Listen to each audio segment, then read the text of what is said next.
आपको एक मेरे ही पेशेंट की आपको हिस्ट्री मैं बताती चलूँ। मेरे पास पेशेंट कल प्रेज़ेंट की 8 वीक्स ऑफ प्रेगनेंसी के ऊपर। पेशेंट की प्रीवियस हिस्ट्री ये थी कि उसको जब प्रेगनेंसी का स्टार्ट हुआ 6 वीक्स पे उसने एक छोटे क्लिनिक से अपना अल्ट्रासाउंड कराया, जिसमें उन्होंने कहा कि आपका प्रेगनेंसी का सैक यूट्रस के अंदर नज़र आ रहा है। तो अब रूटीन पे वो कल जब फर्स्ट टाइम मेरे पास 8 वीक्स पे आई, इसलिए कि उसको पेट के निचले हिस्से में दर्द हो रही थी। जब उसका अल्ट्रासाउंड हमने कराया तो उसकी एक्टोपिक प्रेगनेंसी थी, यानी कि राइट ट्यूब के अंदर प्रेगनेंसी थी और यूट्रस के अंदर कोई भी प्रेगनेंसी नहीं थी।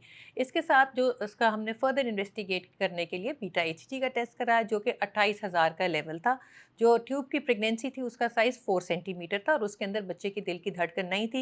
ये ट्यूब अभी फटी नहीं हुई थी और पेट के अंदर कोई भी ब्लड नज़र नहीं अल्ट्रासाउंड में आ रहा था। जब भी एक्टोपिक प्रेगनेंसी होती है उसकी ट्रीटमेंट में हम पहले मेडिकल ट्रीटमेंट का एडवाइस करते हैं, जिसमें हम मीथोट्रेक्सेट का इंजेक्शन लगाते हैं, पर इसका एक सेलेक्ट क्राइटेरिया होता है, यानी कि जो एक्टोपिक प्रेगनेंसी का साइज़ 3.5 सेंटीमीटर से नीचे होना चाहिए, बीटा एचजी 10,000 से नीचे होना चाहिए, बच्चे की दिल की धड़कन नहीं मौजूद होनी चाहिए और ट्यूब फटी हुई नहीं होनी चाहिए। इस पेशेंट के जो 2 क्राइटेरिया थे वो फुलफिल नहीं हो रहे थे, क्योंकि उसका साइज़ बड़ा था और बीटा एचजी के लेवल भी 28,000 थे।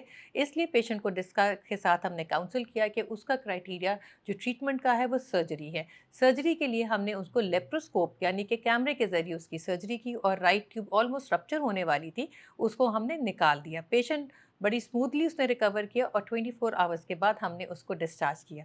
ये प्रेगनेंसी, ये जो इसकी ट्रीटमेंट थी, ये सर्जरी, ये अवॉइडेबल हम इस सेंस में कह सकते थे कि अगर उनका पहला ही अल्ट्रासाउंड किसी अच्छी जगह से किया गया होता तो हो सकता है कि उनकी ट्यूब प्रेगनेंसी 6 वीक्स पे ही डिटेक्ट हो जाती और तब वो मेडिकल ट्रीटमेंट के क्राइटेरिया में फुलफिल होती और एक सर्जरी से बच सकती थी। इसलिए ये इंपॉर्टेंट एम्फसाइज किया जाता है कि अगर आप प्रेग्नेंट हैं तो आपका जो पहला अल्ट्रासाउंड है वो बहुत ही अच्छी रिप्यूटेबल जगह से आपको कराना चाहिए, ताकि कोई भी प्रॉब्लम के मिस होने का जो चांस है वो कम से कम हो जाए।